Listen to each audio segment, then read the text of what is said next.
नमस्कार। मैं हूँ अलका नेगी तोमर। आज मैं लाई हूँ आपके लिए एक राजसी संत की कथा। जी हाँ, ये संत एक राजा के घर जन्मे थे। इनके राज्य में सुख, शांति व प्रगति हुई। अपने गुरु की आवाज़ पर इन्होंने बेहिचक अपना ताज अपने भतीजे के सर पर रख दिया। 14वीं शताब्दी के इस संत के समकालीन संत हुए हैं संत कबीर और संत रैदास। और इन दोनों ही की भांति ये संत भी स्वामी रामानंद जी के शिष्य थे। इनका नाम है पीपा।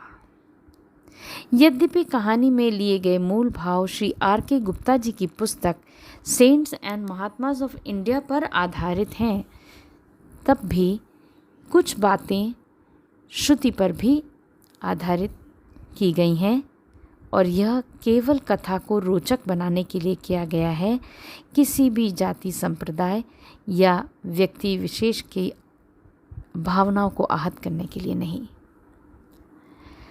प्रताप सिंह राजा कड़ावा खींची और लक्ष्मी के यहाँ घाघरौन झालवाड़ में हुए। ये एक बेहद सक्षम राजा थे।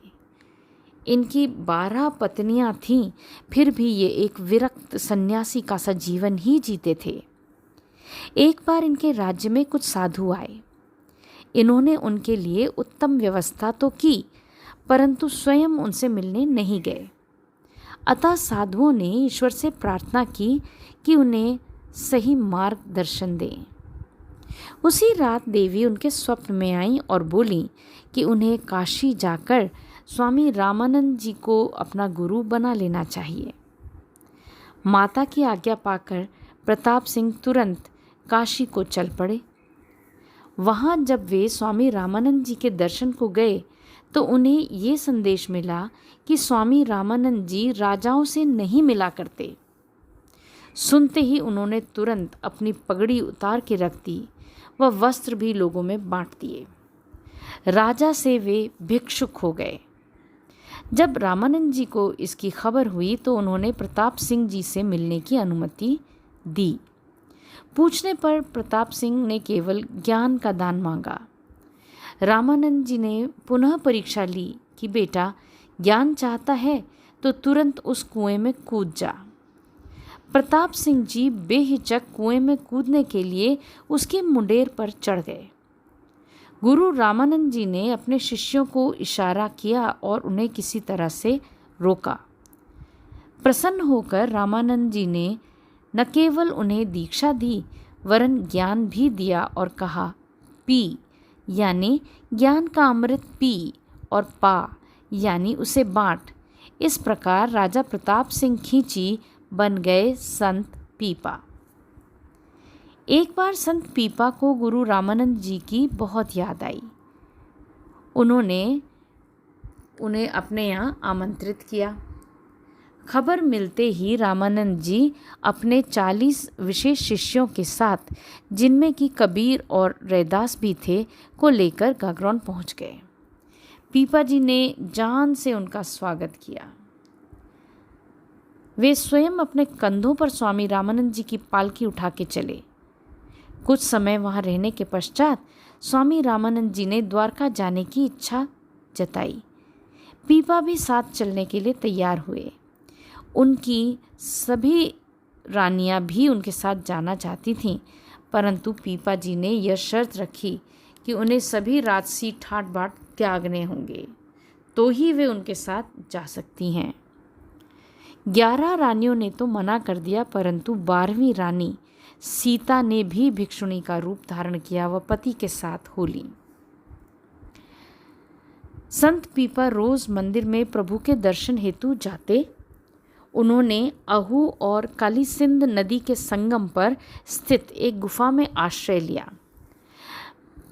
प्रताप नदी में स्नान के पश्चात ये सीता के साथ ही मंदिर जाया करते हैं। सुनते हैं कि एक बार दोनों पति पत्नी 7 दिन तक न जाने कहाँ रहे। 7वें दिन जब वे लौटे तो उन्होंने बताया कि वे राधा कृष्ण के संसर्ग में रहे।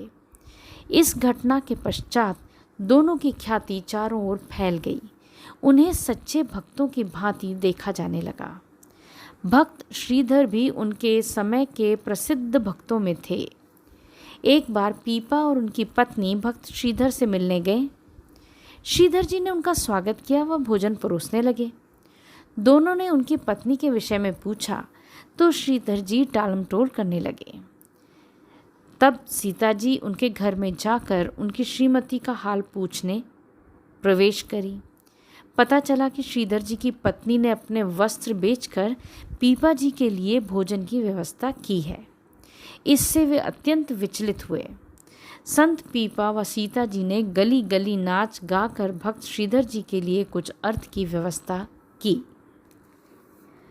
संत पीपा एक बार तोड़े राज्य में गए और वहाँ का राजा उनके शिष्य हुए।